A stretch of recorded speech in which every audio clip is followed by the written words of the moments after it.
को दिए जाएंगे। अब ऊँटों की तकसीम जब मुकम्मल हो गई तो सबको उनके पास उनके हिस्से मिल गए। तो बेटे को 10 ऊँट मिले, बीवी को 5 मिले और बेटी को 4 ऊँट मिले। 19 ऊँट बढ़ गए। एक ऊँट बच गया जो समझदार आदमी का था। उसने अपना ऊँट लिया, उस पर बैठकर अपने लिए रवाना हो गया। गांव वाले से जाता देखकर हैरान और परेशान थे कि किस तरह उसने अपनी समझदारी से इतना बड़ा मसला हल कर दिया और किसी का नुकसान भी नहीं हुआ। तो इस कहानी से हमें क्या सबक मिलता है? इस कहानी से सबक ये मिलता है कि एक तो किसी की भी मदद करने से आपका नुकसान नहीं होता, और फिर ये भी होता है कि अगर हम अपना एफ़र्ट और टाइम किसी के लिए लगाते हैं तो आप जो है, आपकी जो कोशिश है वो रायगा नहीं जाती। आपके पास जो आपकी एफ़र्ट है, जो आपकी कोशिश है, जो आपका वक्त है, जो आपका मुखलसाना रवैया है, वो लौट कर वापस आता है और आपको अच्छा सिला जो है ना वो बनकर मिलता भी, और आप दूसरों के लिए प्रॉब्लम सॉल्विंग भी करते हैं। तो उसके लिए भी अल्लाह ताला जो है ना कहते हैं दूसरों के लिए लोग आसानियाँ पैदा करते हैं, दूसरों के मसलों का हल निकालने की कोशिश करते हैं, तो अल्लाह ताला उसके मसलों का हल निकालने के लिए ख़ुद जुट जाते हैं। तो बात यह है कि अब हम अक्सर ऐसा होता है ना कि हम बहुत सारे मसाइल में गिव अप कर देते हैं, दूसरों की मदद नहीं करना चाहते, अपने मसाइल के हल के लिए भी जो है ना वो चीज़ों को सीरियस नहीं लेते और उसको किसी भी तरह का कोई सेक्रीफाइस करने के लिए तैयार नहीं होते, तो हल निकलता हुआ नज़र भी नहीं आता। तो यहाँ हमने ये देखा कि उसने कुर्बानी देने का कहा और उसकी वजह से कितना बड़ा मसला जो कि लोगों को समझ नहीं आ रहा था कि कैसे हल होगा, वो हल भी हो गया और मसले का जो है ना वो किसी का कोई नुकसान भी नहीं हुआ। तो इसी कहानी के साथ जो है ना वो आज के शो का हमने आगाज़ किया। अपने मेहमानों का तारुफ करवाते हैं। फ़हीम सिद्दीकी साहब मेरे साथ मौजूद हैं। अस्सलाम वालेकुम, वेलकम टू द शो। अच्छी लगी नहीं लगी? देखिए, आज की इस कहानी से जो मुझे सबक मिला वो ये है कि ज़्यादा 3-5 नहीं करना चाहिए, सीधा साधा 9-2-11 हो जाना चाहिए। मैंने भी बड़ी मुश्किल से देखा किसको क्या मिलेगा, क्या होगा। और अशरफ भाई आप दोनों बड़े कॉम्बिनेशन में वाइस वर्सा कुछ पहन कर आए हैं। जी जी जी बिल्कुल। मैं भी उसी कॉम्बिनेशन में हूँ, ऐसे ब्लैक ग्रे समथिंग। अच्छा, आपने ब्लैक पहना हुआ है? ओके। अगर कोई देखने वाला इन्हें जो है वो कलर ब्लाइंड समझे तो कुछ कहा ना जाए। क्यों अशरफ भाई, काला नहीं है क्या है? तो आप बताएं क्या है? नहीं, आपने तो बड़ी नफी में अपने ब्लैक, ब्यूरो ये चीफ ब्लैक की है, ये ब्यूरो ग्रे चीफ ने कहा काला, तो कह रहे काला सब है। ब्लैक अब बोला, बताएं ग्रे। कौन सा रंग है? पहले तो देखिए मुझे ब्लैक यहाँ पे ये डार्क ब्लू है। अच्छा चले, मेरा ख्याल है कि कहानी आप रुक जाते जो अंधा कर दिया हमारे अच्छे खासे सीनियर रिपोर्टर। रुक जाए अभी, कैसे मैं कहानी पे आ जाऊँ? ये सीनियर रिपोर्टर्स को आपने अंधा करने के लिए क्या किया? आप ना ज्यादा 3-5 कर रही हैं। यही कह रहे ब्लू है भाई, शुक्र है कॉल करके लोग बताएंगे कि काला है कि ब्लू है, अभी पता चल जाएगा कि काला है कि ब्लू। बस ठीक। अशरफ भाई अस्सलाम वालेकुम। आपने ये नहीं कहा काला है या ब्लैक है, ये मेरा जो हुआ है ना, आपका जो सूर फूकता है आप मुझ पे चला है। हाँ जी, क्या कह रहे हैं? कहानी में 3-5 नहीं करूँ, क्या मसला है? देखिए, बहुत ज़्यादा 3-5 था आज की कहानी में। हाँ, मुश्किल और इसमें तो फिर यही था कि भाई रमशा से कहा जाए कि 9-2-11 हो जाए, लेकिन मैं 9-2-11 नहीं हुई, मैंने भरपूर मुकाबला किया आज की इस कहानी का भी। अच्छा जी, टॉप स्टोरीज पर भी नज़र डाल लेते हैं। हीट वेव का खदशा है और इस हवाले से हम देख रहे हैं कि जगह जगह शहर भर में कैंप्स भी लगाए गए हैं ताकि शहरियों को सहूलत फराहम की जा सके। पानी का जो है ना वहाँ पर इंतज़ाम किया गया है। उसके अलावा मेडिकल फैसिलिटी भी दी जाएगी अगर किसी को कोई कॉम्प्लिकेटेड सिचुएशन नज़र आती है। बहरहाल मैंने तंबू लगे हुए देखे हैं और वहाँ पर किसी में कुछ पानी वानी रखा हुआ है। मेडिकल फैसिलिटी तो मैं खैर नहीं देख पाई हूँ, लेकिन हाँ कैंप्स लग गए हैं शहर के कई जगहों पर, मैंने लगे हुए देखे भी हैं। तो इसके साथ साथ सिंध में जो इंटरमीडिएट के इम्तहानात हैं वो भी मुलतवी कर दिए गए हैं और 12 मई के बजाय अब 27 मई से इंटर के जो एग्ज़ाम्स हैं वो शुरू होंगे, क्योंकि बहुत ज़्यादा गर्मी है और स्कूल्स का जो हाल है आप मुस्तकिल ख़बरों में हम दिखाई रहे हैं, यहाँ पर भी हमने शो में आपको दिखाया है, तो इस वजह से उसको मुलतवी कर दिया गया है। इसके अलावा सिंध असम्बली का इजलास जो है वो आज दोपहर 2 बजे होगा और इजलास में कायमा कमेटियों का इंतखाब जो है वो मुतवक्के है। सिंध असम्बली के इजलास का एजेंडा जारी कर दिया गया है। महकमा तवानाई के मुतालिक जो है वो सवालात होंगे। इसके अलावा तालीमी इदारों में मंशियात के रुझान के बारे में भी तहरीक इल्तवा पर बहस की जाएगी। तो आज ये सेशन भी होने जा रहा है, इंतहाई अहम सेशन होगा यकीनन, इस पर भी हम नज़र रखेंगे। इसके अलावा गवर्नर सिंध ने किर्गिस्तान में फंसे सिंध के तालिब इल्मों को मुफ्त फ़िज़ाई टिकट देने का ऐलान कर दिया है और बिश्केक में फंसे जो सिंध से ताल्लुक़ रखने वाले पाकिस्तानी तलबा हैं उनको मुफ्त फ़िज़ाई टिकट देने का ऐलान किया गया, उनको वापस लेकर आया जाएगा। और गवर्नर सिंध ने कहा है कि तलबा के वालिदैन हमारे साथ इस वक्त मौजूद हैं, सूरत हाल बेहतर ना हुई तो मैं ख़ुद बिश्केक जाऊँगा और तलबा को वापस बाहिफाजत वतन लेकर आया जाएगा। तो इस वक्त ये मामला खासा सरगर्म है और हमने ये भी देखा है कि मुख्तलिफ वहाँ से ख़बरें आ रही हैं कि तलबा को जो है वो ज़दोकोब भी किया गया है और तलबा इंतहाई वहाँ पर मुश्किल का शिकार हैं। तो वहाँ से उनको रेस्क्यू करने के लिए अब हमें नज़र आ रहा है कि हुकूमती सतह पर भी इक़दाम होते नज़र आ रहे हैं। इसके अलावा इंसानों, ज़मीन और आबी हयात के तहफ़्फ़ुज़ के हवाले से तबाहकुन ईंधन से निजात हासिल करके माहौल दोस्त और जदीद ज़राए इस्तेमाल किए जाएंगे। पाकिस्तान फ़िशर फ़ोक फ़ोरम के तहत तवानाई के महफूज इस्तेमाल के हवाले से साइकिल रैली का इनेकाद किया गया और रैली में तलबा, ख़वातीन, बुज़ुर्ग, बच्चे सबिया। Rally mobilization for climate justice की एशिया वाइड सीरीज़ का हिस्सा है और इसमें कहा कि जनाब हमें जो है वो शमसी तवानाई सस्ती और काबिल जदीद तवानाई के ज़राए हैं, मुफ्त दस्तयाब हैं, इनसे इस्तेफ़ादा हासिल करना चाहिए। इसके अलावा बल्दिया उज़्मा कराची ने शहर में अहम इमारतों के जो है एक दफ़ा फिर फायर सेफ्टी ऑडिट का फ़ैसला कर लिया है। इसीलिए मैंने कहा है एक दफ़ा फिर, इससे पहले भी किया गया था जनाब और उसमें क्या निकला हम उसको भी डिस्कस करेंगे जब हम इस पर बहस करेंगे तो और अभी फिर हुआ है जी, देख लेते हैं अभी क्या नई अचीवमेंट है। इसके अलावा हम ये भी देख रहे हैं कि वाक़या पेश आया ईरानी सदर का और उनका जो हेलीकॉप्टर था वो काफ़ी टाइम से जो है मिसिंग था। अभी ये खबर जारी की गई है ईरानी मीडिया के ऊपर कि जो ईरानी सदर इब्राहिम रईसी और वज़ीर ख़ारजा हेलीकॉप्टर में हादसा हुआ और उसमें जाँ बहक हो गए हैं। पहले उसको कहा गया था कि हार्ड क्रैश लैंडिंग की गई थी, उसके बाद फिर इसको एक्सीडेंट डिक्लेयर किया गया। इस वक्त जो है वो ईरानी मीडिया ने इसको डिक्लेयर कर दिया है कि जो सदर इब्राहिम रईसी हैं उसके जाँ बहक होने की तस्दीक कर दी गई है और ये बताया गया है कि जो हेलीकॉप्टर हादसा है वो तबरेज़ से 100 किलोमीटर दूर पेश आया जिसमें गवर्नर तबरेज़ भी जो है वो जाँ बहक हो गए हैं और ये एक अफसोसनाक खबर हमारे सामने नज़र आई। तो जनाब इन तमाम ख़बरों पर हम जो है वो बात करेंगे। वेलकम मैं कर चुकी हूँ अपने मेहमानों को। सब तो इंटर के एग्ज़ाम्स मुलतवी कर दिए गए हैं। फ़हीम भाई तो आपकी इस पर क्या राय है? मैं समझती हूँ कि ये हीट वेव एक हफ़्ते में ख़त्म तो नहीं हो जाएगी और गर्मी का तो सिलसिला मेरे ख्याल से ऐसे ही चल रहा है। लेकिन जो इंटर के एग्ज़ाम्स हैं उस हवाले से ये वजाहत बहुत ज़रूरी है और जो कराची के तलबा हैं उनके लिए कि इंटर के एग्ज़ाम्स जो हैं वो सिंध के दीगर शहरों में मुलतवी किए गए हैं। कराची में 28 मई से होना थे और 28 मई से ही हो रहे हैं। जो सिंध के दीगर शहरों में होने वाले एग्ज़ाम्स थे उनको जो है 28 मई तक ले जाया गया है। तो कराची के तलबा इस हवाले से परेशान ना हो कि कोई इंटर के एग्ज़ाम जो हैं मुलतवी नहीं हुआ, कोई इंटर के एग्ज़ाम जो हैं वो वक्त से इससे पहले नहीं हो रहे थे।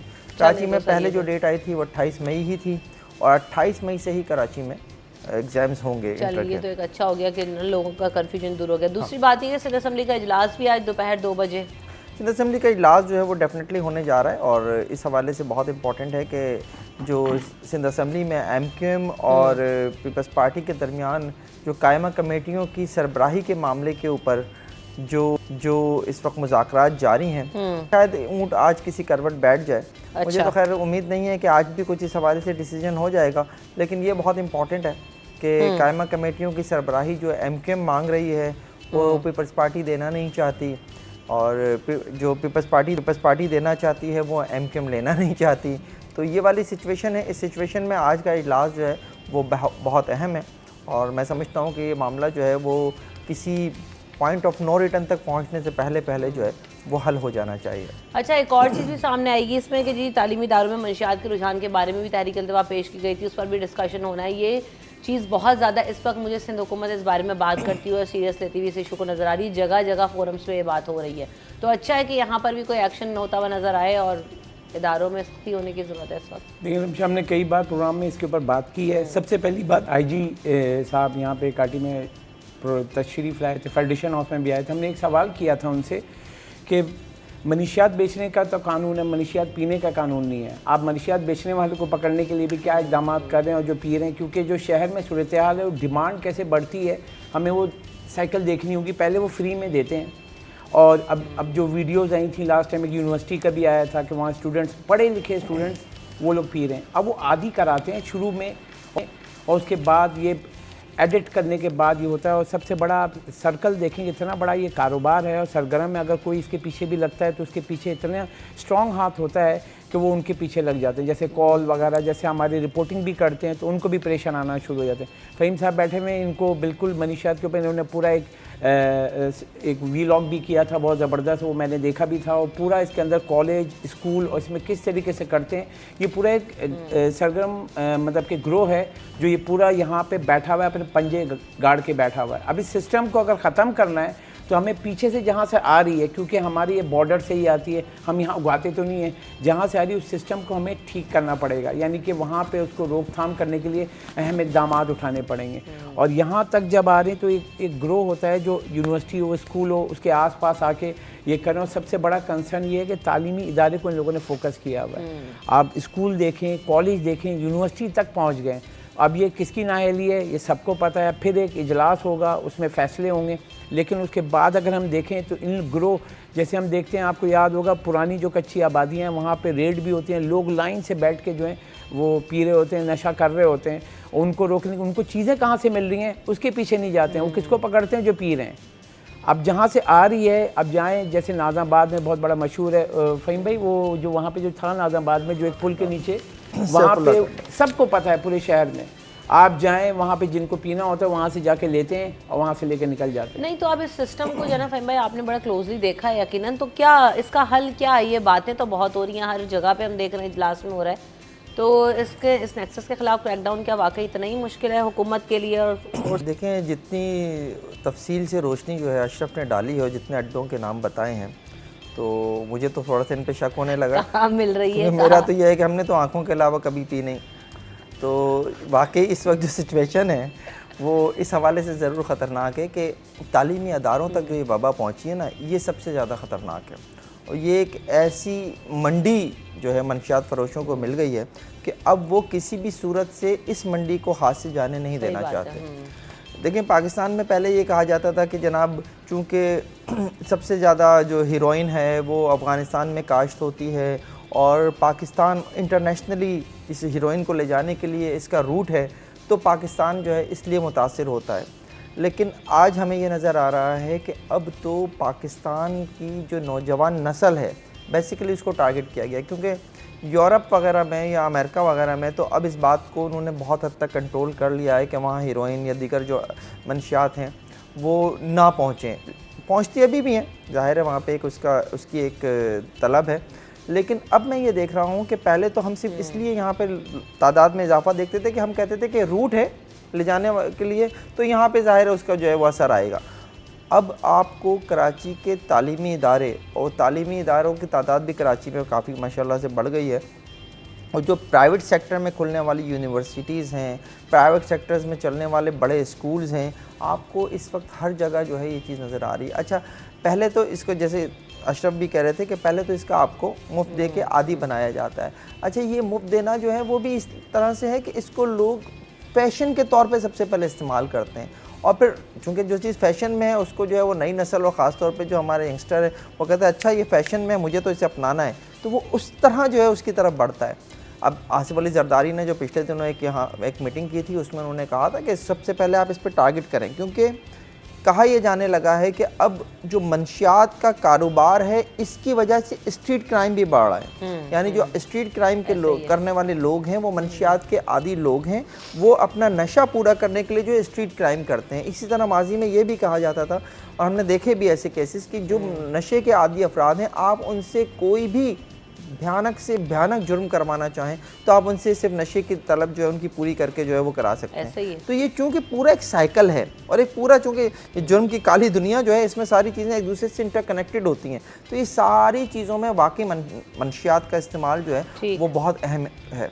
सही, इसी बात पर ब्रेक ले लेते हैं, ब्रेक के बाद वापस आएंगे, कुछ मज़ीद खबरें होंगी।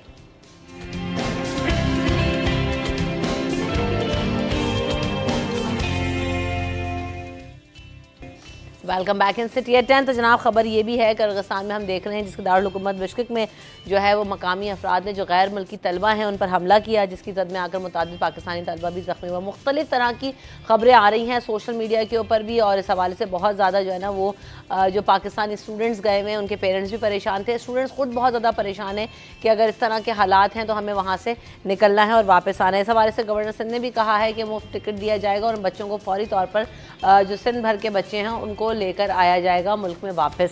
तो ये बड़ी क्रूशल सिचुएशन हुई है इस वक्त है भाई, लेकिन ख़बरें सोशल मीडिया पे बहुत सारी आ रही हैं। सदाकत कितनी है, क्या मामला चल रहे हैं किर्गिस्तान में?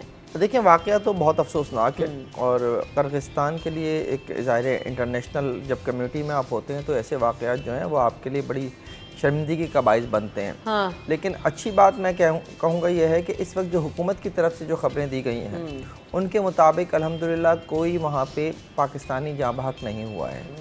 सिर्फ 6 पाकिस्तानी जो हैं वो ज़ख्मी हुए हैं। और हुकूमत की तरफ से ये भी कहा गया है कि सोशल मीडिया पर गैर ज़रूरी और गलत मवाद जो है वो पोस्ट किया गया और उसकी वजह से जो है वो दोनों मुल्कों के ताल्लुकात में कशीदगी भी आई और एक वक्त पे ये डिसीजन भी लिया गया कि जो डिप्टी प्राइम मिनिस्टर है इसहाक डार साहब उनको जो वो बिश्केक भेजा जाए। वो दौरा भी अब मुलतवी हो गया है, इसहाक डार साहब भी अब वहाँ नहीं जा रहे और बहुत बड़ी तादाद में जो वहाँ पाकिस्तानी थे तलबा वो वतन वापस भी आ गए हैं। ओवरऑल जो है वो सूरत हाल कंट्रोल हो चुकी है बिश्केक में और अब जो है इस बात की ज़रूरत है कि वहाँ पर असल में जो किर्गिस्तान की गवर्नमेंट है उन्हें एक्शन लेना होगा मुकामी अफराद के ख़िलाफ़ अगर उन्होंने इंटरनेशनल कम्युनिटी के साथ रहना है, क्योंकि इंटरनेशनल कम्युनिटी की जानिब से एक प्रेशर तो है उनके ऊपर, क्योंकि मिस्री तलबा और वहाँ के मुकामी अफराद के दरमियान जो है जब ये झड़प शुरू हुई तो उसके बाद बाकायदा जो गैर मुल्की तलबा के हॉस्टल्स थे वहाँ पर बाकायदा हल्ला बोला गया और लोगों को मारा पीटा गया, आग लगाई गई। तो उसके बाद सिचुएशन पूरी दुनिया में ही काफ़ी हद तक ऐसी बन गई थी कि बहुत से ममालिक को अपने स्टूडेंट्स वहाँ से निकालना पड़ा, जिसमें बांग्लादेश और भारत भी शामिल हैं, पाकिस्तान भी शामिल है। तो अब सूरत हाल अल्हम्दुलिल्लाह कंट्रोल में और ये सरकारी खबरें हैं, मैं फिर कहूँगा कि सरकारी खबरें हैं और सरकार की जानिब से यही कहा जा रहा है कि सूरत हाल में कंट्रोल है, इसहाक डार भी अब वहाँ नहीं जा रहे, सिर्फ 6 तालिब इल्म जो हैं वो ज़ख्मी हुए थे और कोई मरा नहीं है। सबसे अच्छी बात जो अभी तक कही जा रही है कि अभी तक ये आ रहा था, शुरू में जो पहले दिन खबर आई थी परसों ये थी कि 3 पाकिस्तानी तालिब इल्म जो है वो मारे गए, लेकिन अब ये है कि कोई एक पाकिस्तानी जो है वहाँ मारा नहीं गया है। तो अच्छी खबर है, अल्लाह करे कि सूरत हाल कंट्रोल में रहे। और जब आप किसी बैरून मुल्क पढ़ने जाते हैं वहाँ पर मेडिकल की तालीम बहुत सस्ती है पाकिस्तान के मुकाबले में भी, और आप किसी इंटरनेशनल यूनिवर्सिटी में जाकर अगर एडमिशन लेते हैं मेडिकल के लिए तो उसके मुकाबले में बहुत सस्ता है किर्गिस्तान, इसलिए वहाँ पर जो है तलबा ज़्यादा जाते हैं। ज़ाहिर है हमारे आस पड़ोस के ही ज़्यादातर लोग जाते हैं। तो अभी भी किर्गिस्तान को अगर ये सब कुछ जारी रखना है तो उसे जो है वो अपने यहाँ हालात को कंट्रोल करना होगा। सही। अशरफ भाई आप कुछ कहना चाहते हैं, इस पर ऐड करेंगे? जी, इसमें वही अभी जो इंटरनेशनल मीडिया पे देख रहा है BBC पे जो आ रहा है, जैसे कि फ़हीम भाई ने बताया वो भी यही कर रहा है और किसी की हलाकत की कोई खबर नहीं दी है। ज़ख्मी हुए एक बच्चा था जो तालिब इल्म वो ज़ख्मी था अस्पताल में, वो भी अब आ गया है। और इसमें करंट अपडेट ये है कि जो सोशल मीडिया पे जो खबरें हैं वो झूठी करार BBC पे भी दी गई हैं कि कोई हलाकत नहीं हुई है। जैसे हुकूमत पाकिस्तान दावा करी, उसकी भी दावा जो है उसको तस्दीक कर रहा है BBC, क्योंकि उसने इंटरनेशनल वहाँ पे जो इसका रिस्पांस दिया है कि सोशल मीडिया पे, और ये करंट अभी पढ़ी रहा हूँ कि उस पर जो बिला जवाज़ जो है उसको फैलाया गया है और यहाँ पे ज़ख्मी हुए थे लोग। हमला किया था हॉस्टल पे और 4 से 6 लोग आए थे, उन्होंने हमला किया, जिसमें एक ज़ख्मी हुआ था ज़्यादा, जो अस्पताल गया था, ज़ेर इलाज था, वो वापस आ गया।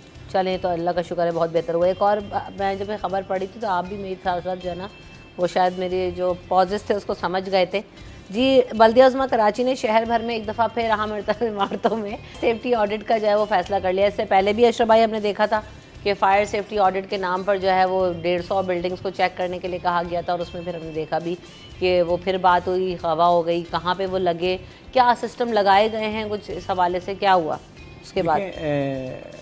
अगर हम देखें तो सिविल डिफेंस एक इदारा है इनका, और ये NOC लेते हैं। हम कोई भी बिल्डिंग बनाते हैं जो कमर्शियल यूज़ होती है, इंडस्ट्रियल यूज़ होती है और रिहायशी यूज़ होती है। अब रिहायशी में जो होते हैं अपार्टमेंट्स होते हैं, हाई राइज जिसे कहते हैं। फिर जैसे आप शराय फैसल पे जाते हैं तो शराय फैसल पे ऑफिसेस हैं जिसमें कमर्शियल यूज़ में आते हैं। अगर हम अभी बैठे हुए हैं तो इस शो में भी आप देखें तो फायर एक्सटिंग्विशर हमारे पास भी पड़ा हुआ है। अब अगर हम बिल्डिंग में हम जाएँ, हम जैसे पानी भर के रखा है आपने, इसमें वो कुछ स्पेशल लोगों के लिए रखा है ज़रा। जैसे हम बिल्डिंग में जाते हैं तो उसमें क्या होता है कि सीढ़ियों पे आग बुझाने के लिए जैसे होता है मिट्टी का जो है बाल्टी में रखना होता है, फायर एक्सटिंग्विशर रखने होते हैं, कोई आपके लिक्विड फॉर्म में होते हैं, कोई फॉर्म की सूरत में होते हैं। अलग अलग जगह पे जो इलेक्ट्रिक की जगह होती है वहाँ फोम वाला यूज़ करते हैं। अब अगर हम जाके देखें तो हमारे यहाँ फायर एग्जिट नहीं है, हमारे ये चीज़ें कहाँ पे जाएंगी? अगर हम बिल्डिंग्स देखें हाई राइज जितनी बनी, ने देखा है मसला ये नहीं है। ये सब बातें हम बहुत दफ़ा कर चुके हैं, लेकिन अशरफ भाई सवाल बुनियादी तौर पे ये है कि पिछली बार भी 150 बिल्डिंग्स को चेक किया गया था। जो मेरा मसला है वो यहाँ पर ये है कि आप फिर से फायर सेफ्टी ऑडिट करें, बहुत अच्छी बात है, लेकिन उन 150 बिल्डिंग में जो आपने ऑडिट किया, क्या वहाँ पर इंतजामात हो गए? क्या वो फायर सेफ हैं? बिल्डिंग सबको पता है जी ये करना है, लेकिन होता नहीं है। तो अब इसका ये नेक्स्ट फेज में फिर एक खबर आ गई है। देखें ना, कंप्लीशन प्लान देता है और कौन सा इदारा, सिंध की महकमा है, बल्दियात के महकमे KDA हो गया, आपका SBCA होता है, वो जाने के बाद उसके फॉर्म होना चाहिए। ये जाके जो चेकिंग कर रहे हैं, आपको भी पता है किसी भी बिल्डिंग में नहीं है। अब ये जाके दिखाने के लिए 4 अगर हम रख दें और एक फायर एक्सटिंग्विशर रख दें तो 14 माले है, तो 14 माले पे तो नहीं रखा हुआ ना। हाँ, अब ये जो हर दफ़ा यही होता है, ऑफिस में एक वर्किंग होती है, एक पेपर को फिल करना होता है, एक मीटिंग होती है, वहाँ पे होता है कि 150 बिल्डिंग। कराची में 150 बिल्डिंग है, आप जाके देखें। इतनी निकल आएंगी। मतलब कि शरह फैसल है, गुलिस्तान जौहर जाएँ, वो रोड ही नहीं ख़त्म होती है। आप एक मतलब कि जौहर चौरंगी से लेके आप कोने तक जाएँ, आप उसकी बिल्डिंग ही बिल्डिंग नज़र आ रही हैं। अब जो सूरत हाल है कि शहर की, क्योंकि ये कंक्रीट बन गया है, अब आप देखें कि यहाँ दरख्त नहीं मिलते हैं, जो दरख्त होते हैं वो भी काट दिए गए। एक जौहर मुझे लगता जाता था, अब मैं भी रहा हूँ गुलिस्तान जौहर में, तो वहाँ पे पहले दरख्त होते थे, वो भी काट दिए गए। अब यहाँ पे एक मसला ये है कि हमारे यहाँ जो सिस्टम है, कोई भी तरक्याती काम होगा सबसे पहले बुराई पता है किस पे आती है? दरख्तों पे। अब जहाँ पे दरख्त होंगे, ये हुआ आप निकाल के उसको कहीं और लगा दें, काट के, उनको पता है कि बिकेंगे, पैसे मिल जाएंगे। मैं ये नहीं सोचते कि उसका क्या फ़ायदा है। बात वही है कि प्लान नहीं है, लेकिन अब चले, हमने कहा कि पहले प्लान नहीं था फ़हीम भाई, अब इसको सीरियस ले रहे हैं, क्योंकि आरजे मॉल में आग लगी और उसके बाद तबातों से 2-3 जगहों पर भी आग लगी। उसके बाद ये कहा गया था कि तमाम बिल्डिंग्स को चेक करेंगे और फायर सेफ बनाएंगे। तो आपने भी यकीनन चेक करवाया ही होगा कि क्या सूरत हाल है। इस पर भी बात करेंगे, लेकिन पहले ब्रेक लेते हैं, ब्रेक के बाद।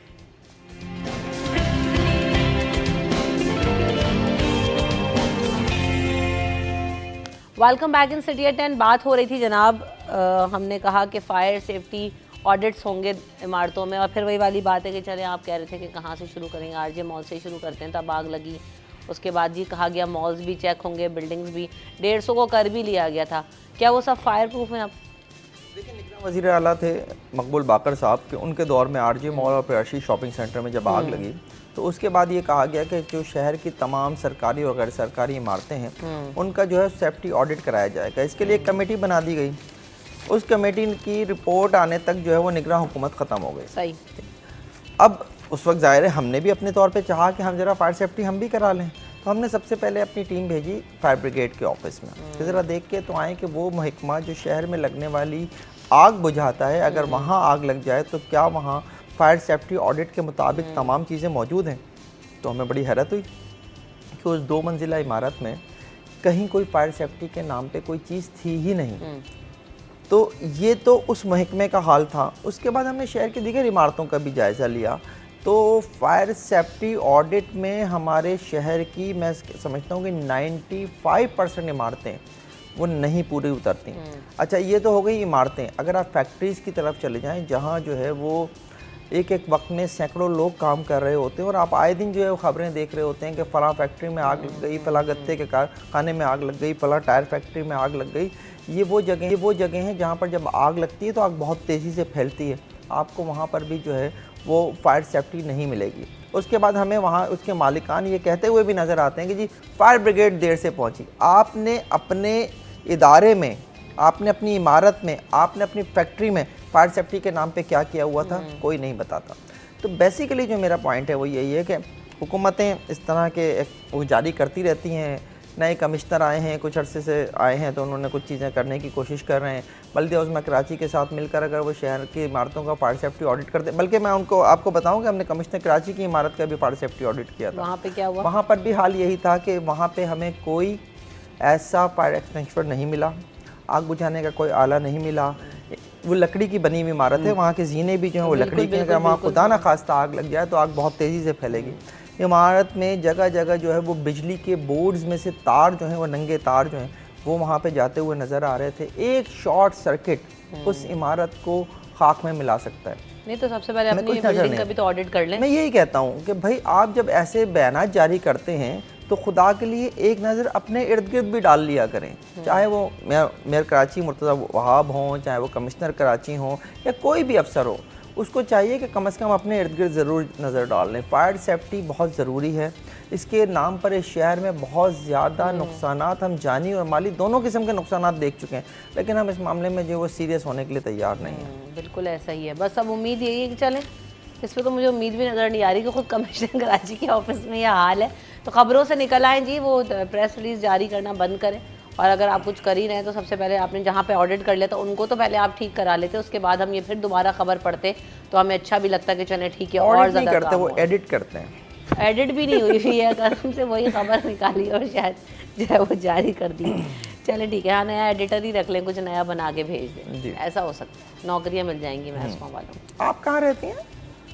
घर पे क्यों? आपके घर पे फायर सेफ्टी का क्या है? एक्सटिंग्विशर है, है? मैं हूँ, नहीं उस आप तो आग लगाने वाली है ना? मैं बुझाने वाली हूँ, अच्छा नहीं, वैसे मैं जानना चाह रहा हूँ आपने घर पे क्या क्या रखा हुआ है आग बुझाने के बस लिए? एक्सटिंग्विशर ही है।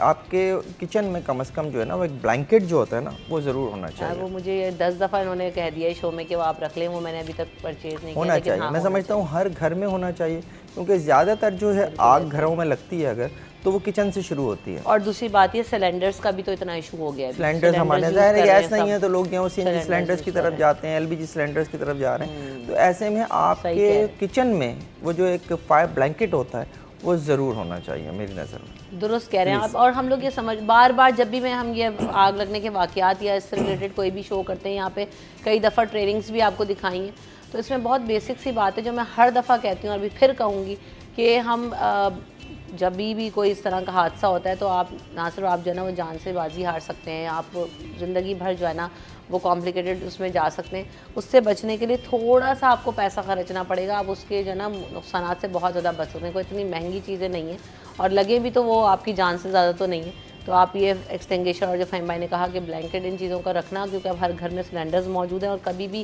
किसी भी तरह का कोई वाक़या कहीं पर भी पेश आ सकता है, तो उससे बचाव के लिए गाड़ी में भी एक इन छोटा चीज़ों सिलेंडर का- आपके होना चाहिए। गाड़ी में भी। और इस ये जो हीट वेव का ज़माना है इसमें तो वैसे ही जो है ना वो कहते हैं कि ड्राई वेदर हो जाता है, तो इसमें कल गाड़ियों में रात भी को आग लग गई। गुरुमंदिर के इलाके में खड़ी हुई एक गाड़ी में आग लग गई।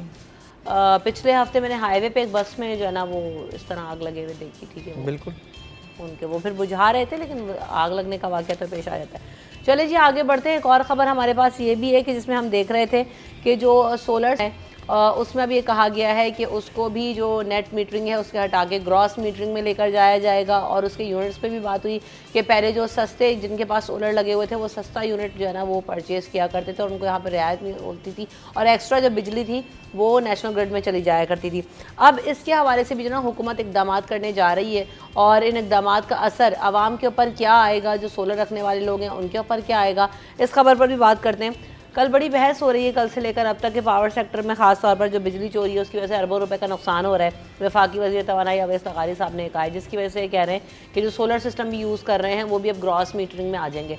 तो क्या है ये खबर अशरफ भाई, और इसका इम्पैक्ट ख़ास तौर पर जो सोलर लगाने वाले और रखने वाले लोग हैं उनके ऊपर क्या है? देर नेट मीटरिंग जो शुरू हुई है 2017 में, नून लीग की जब हुकूमत थी उसमें ये नेट मीटरिंग शुरू की थी। ये था नेट मीटरिंग का मतलब कि अगर आप बिजली सोलर से बिजली बनाएंगे और इजाफी बिजली आप सिस्टम में डालेंगे तो आपको उसका पैसे भी मिलेंगे, आपके उसके बिजली के बिल से कम हो जाएगा। और दिन भर आप जैसे सोलर से चला रहे हैं पूरा घर चलाएं और उसके बाद जो इजाफी बिजली आप NTDC को दे दें और उसमें आपको 22 रुपये पर यूनिट के हिसाब से मिलेगा।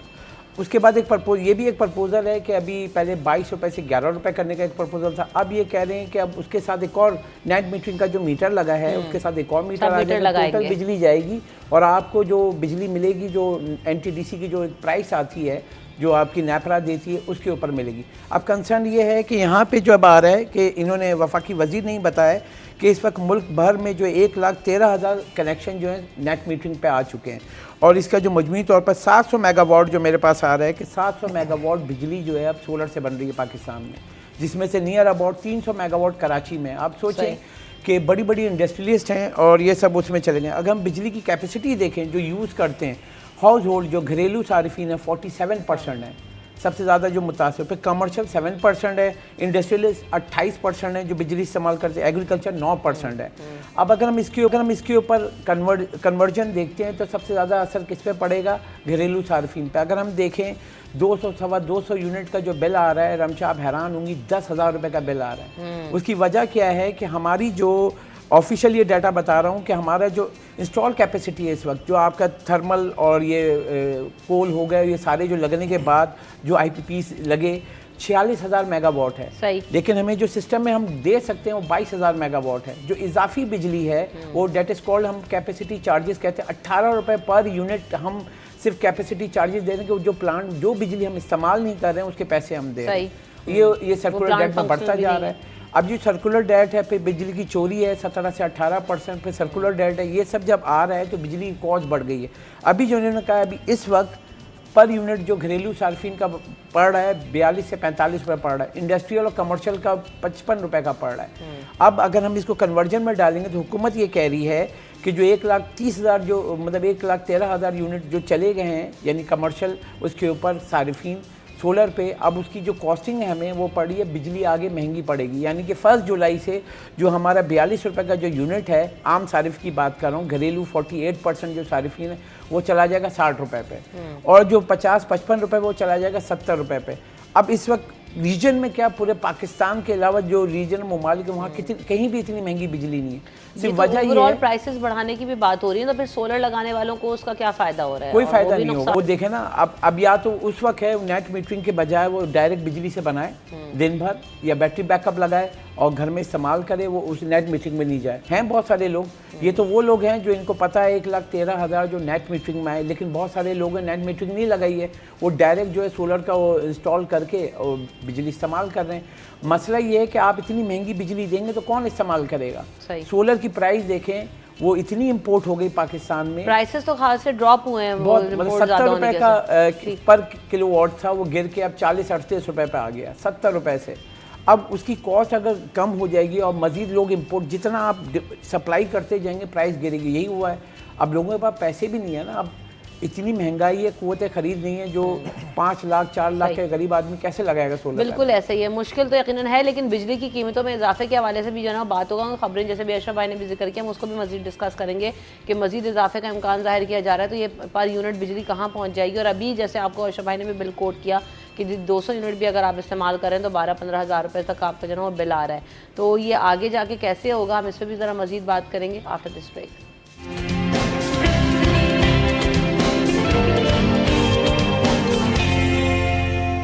Welcome back in city at 10। तो जनाब हम बात कर रहे थे जाने से पहले सोलर सिस्टम के हवाले से। एक तो सोलर सिस्टम पे ओवरऑल हमने भी बात की, लेकिन साथ साथ ये भी एक बड़ा इशू है फ़हीम भाई कि जनाब अगर फिर दोबारा अभी जैसे कि कहा जा रहा है कि पर यूनिट बिजली में इजाफा होने का इम्कान भी है और होगा भी आगे, और IMF के पास भी हमें दोबारा जाना ही है, तो ये जो बिल्स हैं ये कहाँ जाएंगे? और फिर वही वाली बात कि हमारी जो बेसिक वेज है वो इतनी नहीं है कि बंदा खाली एक क्या बिल ही देना है।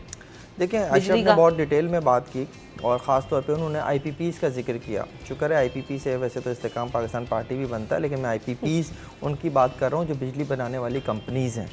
देखिए हमारा असल मसला ही ये IPPs हैं। आम आदमी को इसकी समझ नहीं है, अशरफ ने बहुत डिटेल से इसके ऊपर बता भी दिया है। अब असल प्रॉब्लम कहाँ आ रही है? IPPs बिजली बनाती हैं, उनसे आपका मुआहदा ये है कि वो जितनी बिजली बनाएंगी वो बिजली अगर आपके ट्रांसमिशन सिस्टम में वो इस काबिल नहीं है कि आपके घर तक बिजली पहुंचाते, अगर वो ट्रांसमिशन सिस्टम आपके घर तक बिजली नहीं पहुंचा पाता और IPP में बची रह गई है तो आपने उसकी पेमेंट भी करनी है। एक तो सबसे इम्पॉर्टेंट बात ये हो गई। दूसरी बात जो इस वक्त बहुत दिन से जो क्लिक कर रही है कि आखिर ये सब कुछ हो क्या रहा है। ये खबर आज नहीं आई है, ये खबर आज से कुछ दिन पहले भी आई थी। वो खबर ये थी कि जो इस वक्त हमारा ओवरऑल जो बिजली से की पैदावार से जो हम पैसा कमाते हैं उसमें सोलर सिस्टम की वजह से कमी आई है। ये जो कमी आई है ये कमी आपके जो कौमी ख़जाना है उसमें नज़र आ रही है। अब लेकिन आप इस कौमी पैदावार से जो बिजली है उसको आपने पूरा ही करना है। तो जो ओवरऑल जो इस वक्त आपकी फ़िगर थी वो फ़िगर आपने उन लोगों पर डाल दी है, यानी मेरे घर में सोलर सिस्टम नहीं लगा हुआ, मेरे बराबर वाले ने सोलर सिस्टम लगाया हुआ है, उसके सोलर सिस्टम लगाने से वो जो कौमी पे बिजली खर्च नहीं ले रहा, उसकी वजह से जो कौमी ख़जाने को नुकसान हो रहा है अब वो मैं भर रहा हूँ। इसको जरा समझिएगा, मैं बहुत क्लियर आवाम को बताना चाहता हूँ कि इस वक्त हमारे साथ गेम क्या हो रहा है। मैं बिजली खरीद रहा हूँ, कौमी जो बन रही है NTDC से मुझे मिल रही है, मेरा बराबर वाला जो है वो बिजली सोलर की ले रहा है, वो चूँकि नहीं ले रहा तो उसकी पेमेंट भी अब मैं कर रहा हूँ। एक तो ये सबसे इस वक्त खौफनाक चीज़ हो रही है।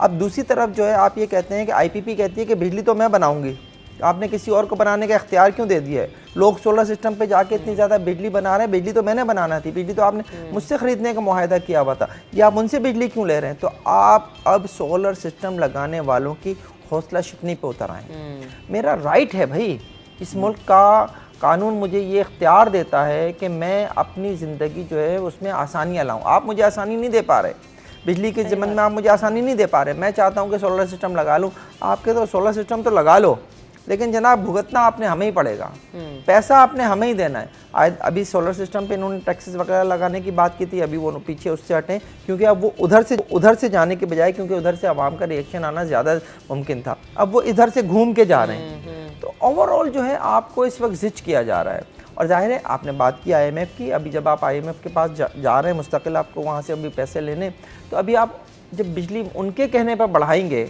और उसकी मद में जो वहाँ ऊपर जो टॉप पे जो जाके वो नुकसान हो रहा होगा वो फिर मैं भरूंगा। एक तरफ मैं बिजली के बिल में भरूंगा, ऊपर वो मैं नुकसान भी भरूंगा। तो मेरी तो समझ में नहीं आता कि आम आदमी का होगा क्या।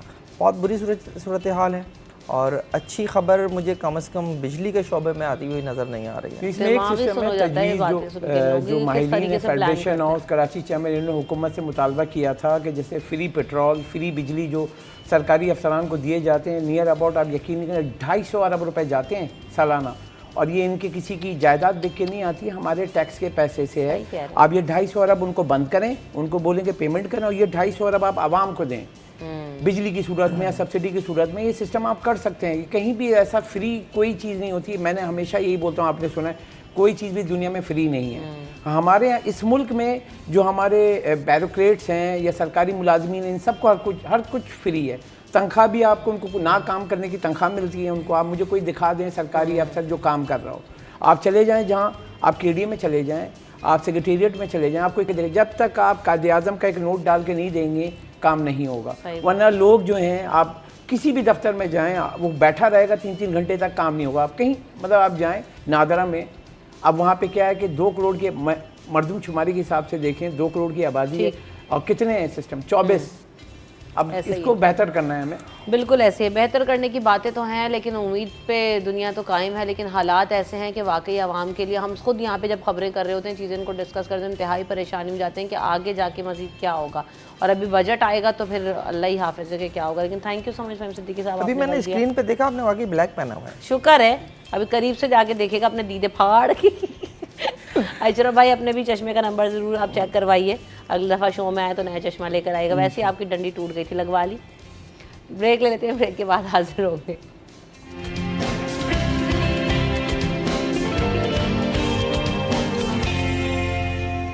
Welcome back in city at 10। तो जनाब अब हम बात करेंगे कि पाकिस्तान में हम यकीनन दिखाते हैं आपको मुख्तलिफ सेगमेंट्स में, मुख्तलिफ शोज़ के अंदर कि किसी किस्म के टैलेंट की कोई कमी नहीं है। और पाकिस्तान के तलबा हैं, पाकिस्तान की जो यूथ है, वो हर सेक्टर में जो है ना वो अपना नाम कमाने की कोशिश कर रहे हैं और पाकिस्तान का नाम रोशन करने के लिए कोशा नज़र आते हैं। ऐसी ही एक काविश, ऐसे ही स्टूडेंट से, ऐसे ही यंगस्टर से आज आपकी मुलाकात करवाने जा रहे हैं, जो कि हमने देखा है कि फार्मूला कार मेकर्स हैं और नर्स से एसोसिएटेड हैं। हमने पहले भी देखा है कि मुख्तलिफ तलबा ने इस पर काम किया है, करते रहते हैं और इसमें जो है वो डेवलपमेंट होती रहती है, चीज़ें सामने आती रहती हैं। तो अब देखते हैं कि कहाँ तक जो है ना वो ये अचीवमेंट कर चुके हैं और क्या इनकी डिटेल्स हैं, इनकी ज़बानी ही जानेंगे। ज़रिया आपको वेलकम करते हैं शो में। अस्सलाम वालेकुम, कैसे हैं आप ज़रिया? आप वालेकुम अस्सलाम, वेलकम टू द शो। और आयशा आसिफ भी हमारे साथ मौजूद हैं, आपको भी वेलकम। आयशा, आप लोग कैसे हैं? अल्हम्दुलिल्लाह, आप कैसी हैं? अल्हम्दुलिल्लाह, बिल्कुल ठीक ठाक। तो सबसे पहले तो जो है ना पहली हाइब्रिड फार्मूला कार तैयार कर ली गई है, तो सबसे पहले इसके फ़ीचर्स तो यकीनन आप लोग खुद ही बताएंगे, क्या इसके फ़ीचर्स हैं, क्या खुसूसियत है इसमें और कहाँ कहाँ इसको अभी तक एग्जिबिट और प्रोजेक्ट किया है? जी, तो पहली बात thank you for having us. दूसरा कि इसमें मेन चीज़ तो ये इसमें अच्छा एक तो हाइब्रिड पावर ट्रेन का ये कि कंबशन इंजन है और साथ में आपके पास इलेक्ट्रिक मोटर्स हैं जो फ्रंट व्हील्स को पावर कर रही हैं और कंबशन इंजन रेयर व्हील्स को पावर कर रहा है। इंजन के लिए we have chosen Honda CBR 600 का 600 cc इंजन है which is giving us around 65 horse power और आपके पास 11 horse power is coming from the front motors. और ये नई बात इस गाड़ी में ये भी है कि एक ऑल व्हील ड्राइव सिस्टम है। ये पहली दफ़ा एक पाकिस्तानी फार्मूला स्टूडेंट कार के अंदर ये फीचर है। सही। तो ये अभी तक जो है ना वो कहाँ कहाँ इसको एग्जिबिट किया है? अच्छा, अभी हमारी गाड़ी जो है वो इन प्रोसेस है, मतलब फाइनलाइज हो रही है और फिर हम लोगों ने पार्टिसिपेट करना है FS UK में इन जुलाई। तो उसके लिए चीज़ें सारी फाइनलाइज हो रही हैं, तो वो इंशाल्लाह जल्द हो जाएंगी। कितना टाइम लगता है किसी भी एक जो है ना इस तरह के प्रोजेक्ट के ऊपर? कितना टाइम दरकार हुआ? आप लोगों ने कितना जो है ना इसके ऊपर वक्त लगाया, क्या क्या एफर्ट्स किए उसके बारे में बताएं। इस गाड़ी पर पर्टिकुलरली अराउंड 1 साल लगा है और यूजुअली ये होता है कि तकरीबन 1-1.5 साल लगता है पर गाड़ी, एक गाड़ी पर। और टाइम ये होता है कि पूरा हफ्ता ही हम लोग काम कर रहे होते हैं यूजुअली, वीकेंड पर भी और वीकडेज भी ऑफ नहीं होते, तो पूरा हफ्ता ही काम कर रहे होते हैं। आप लोगों की स्टडीज़ अभी ख़त्म हो गई हैं, चल रही हैं, क्योंकि ज़्यादातर फाइनल ईयर प्रोजेक्ट्स में लोग जो है ना वो ज़्यादा तवज्जो दे रहे होते हैं। फिर मैंने ये भी देखा कि बाद में भी लोगों ने कंटिन्यू किए हैं अपने रिसर्च एंड प्रोजेक्ट्स को। तो आप लोगों की क्या जो है ना वो स्टेट है इस वक्त? अब मैं तो फॉर एग्जांपल अपने सेकंड ईयर को अभी कंप्लीट कर यूनिवर्सिटी है, मेरे 2 साल अभी रह गए हैं और आयशा भी फर्स्ट ईयर में अपने। तो ये हमारी टीम के गोल ये बेसिकली कि हम स्टूडेंट्स के अंदर इंजीनियरिंग की जो मैन्युफैक्चरिंग पार्ट है वो हम उनको एक एक्सपीरियंस दे सकें उसका, क्योंकि यूनिवर्सिटीज़ में आप उसकी जो थियोरेटिकल साइड है वो तो आप ऑब्टेन कर लेते हैं, बट उसका जो मैन्युफैक्चरिंग साइड है, उसकी जो प्रॉब्लम्स आती हैं उसमें, जो प्रैक्टिकलिटी की चीज़ें होती हैं इंजीनियरिंग की, वो सारी आप नहीं गेन कर पाते होते। तो ये चीज़ जो है ये हमारी टीम इंटीग्रेट करी होती है नए स्टूडेंट्स। अच्छा, जैसे आप लोग फर्स्ट ईयर में हो, सेकेंड ईयर में हो, अब पढ़ भी रहे होते हैं और आगे जाके पढ़ना भी है, और साथ साथ प्रैक्टिकली भी जब चीज़ों को कर रहे होते हैं तो ओवरऑल एक्सपोजर बिल्कुल डिफरेंट हो जाता है। तो आप लोगों को उसका फ़र्क नज़र आ रहा होता है कि हाँ यार जो हम प्रैक्टिकली चीज़ों को कर रहे हैं, देख रहे हैं, उसके चैलेंजेस से भी निपटना है, करना है, और फिर आपकी अंडरस्टैंडिंग भी डिफरेंट हो जाती है टुवर्ड्स योर थ्योरेटिकल साइड। तो आपको ये फ़र्क महसूस हो रहा है? बिल्कुल डिफरेंस फील होता है कि जो हम क्लासेस में पढ़ रहे होते हैं उसको आप अपनी गाड़ी के ऊपर इम्प्लीमेंट कर रहे होते हैं, वो सारे इंजीनियरिंग जितने भी कॉन्सेप्ट्स होते हैं उनको, और फिर एक अच्छा आपको एक्सपोजर मिलता है कि आप सिर्फ पढ़ नहीं रहे हो, उसको प्रैक्टिकली अप्लाई भी कर रहे होते हैं। कौन कौन सर्विलेंस कर रहा है इसमें आप लोगों की इस प्रोजेक्ट में? मोस्टली तो हमारी एक तकरीबन 50 स्टूडेंट्स की टीम होती है। सारा काम तो हम लोग करते हैं, मैन्युफैक्चरिंग भी हम करते हैं, डिज़ाइनिंग खुद करते हैं। उसके अलावा हमारी फैकल्टी की तरफ से हमें काफ़ी सपोर्ट मिलती है। हमारे जो नेवी के अंडर बेसिकली हमारी आती है यूनिवर्सिटी, तो नेवी की तरफ से भी हमें काफ़ी सपोर्ट मिलती है इसमें। अच्छा, ये बताइएगा कि अब जब आप इसको जहाँ पर प्रोजेक्ट करने जा रहे हैं, जैसे भी आपने बताया यूके जाना है, जी, तो वहाँ पर किस तरह के प्रोजेक्ट्स आते हैं? सिमिलर होंगे, डिफरेंट होंगे, या पाकिस्तान अपना डिफरेंट प्रोजेक्ट लेके जा रहा है? तकरीबन एक ही फार्मूला का, बेसिकली फार्मूला स्टूडेंट का मतलब ये है कि एक उनने सेट ऑफ रूल्स दिए हुए, उसके रहते हुए, उसके अंदर रहते हुए आपने एक वो बनानी होती है गाड़ी। तो काफ़ी सिमिलर लुकिंग गाड़ियाँ होती हैं, बट उनमें टेक्निकली ज़मीन आसमान का फ़र्क हो सकता है। तो जैसे लास्ट ईयर भी हम अपना कॉन्सेप्ट लेके गए, तो उसमें हमारी LTS से माशाल्लाह फर्स्ट पोजीशन आई थी। तो इस दफ़ा हम इंशाल्लाह ट्राई कर रहे हैं कि उसी मोमेंटम को कंटिन्यू रखें, इस दफ़ा भी एक अच्छी पोजीशन लेकर आएँ पाकिस्तान के लिए। तो लास्ट ईयर हम तकरीबन 60+ कंट्रीज से यूनिवर्सिटीज़ आई हुई थी, उन्हें हमने सबको बीट करा और फर्स्ट पोजीशन लाया था। ज़बरदस्त। एक्सपोजर कितना डिफरेंट हो जाता है जब आप दुनिया के प्रोजेक्ट्स देख रहे हैं, उनके स्टूडेंट्स की लर्निंग देख रहे हैं। आप भी गए थे साथ? आप नहीं, मेरा ये फर्स्ट ईयर है। आपका फर्स्ट? आप पहले गए, जा चुके? नहीं, मैं अभी लास्ट ईयर नहीं जा सका, इंशाल्लाह इस दफ़ा। चले तो अच्छी बात है, लेकिन ओवरऑल वाकई बड़ा चेंज। अच्छा, अब ये जो आपने कहा कि अभी डिज़ाइनिंग प्रोसेस में है, कब तक हो जाएगा मुकम्मल काम इसके ऊपर? और आयशा, कब देख सकेंगे इसको फाइनल मॉडल और final product? Designing process completed है। बेसिकली हम लोग अभी मैन्युफैक्चरिंग वाले बिल्कुल लास्ट स्टेप्स पर हैं। हाँ, यानी फाइनल प्रोडक्ट कब तक हम देख सकते हैं? फाइनल प्रोडक्ट इंशाल्लाह बहुत जल्द, अराउंड 1-2 हफ्ते में इंशाल्लाह हो जाएगा सब चीज़ें कंप्लीट। सही।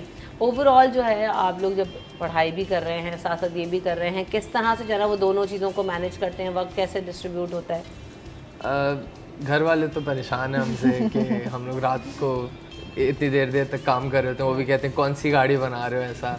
बट वही है कि हम जब देखते हैं, अपने आप को कंपेयर करते हैं हमारे साथ फेलोज़ के साथ जिनने नहीं ज्वाइन की हुई कोई इस तरह का प्रोजेक्ट, तो फ़र्क नज़र आता है कि हमें अंदाज़ा है कि क्या लिमिटेशंस आती हैं आपके पास डिज़ाइनिंग में, इंजीनियरिंग में।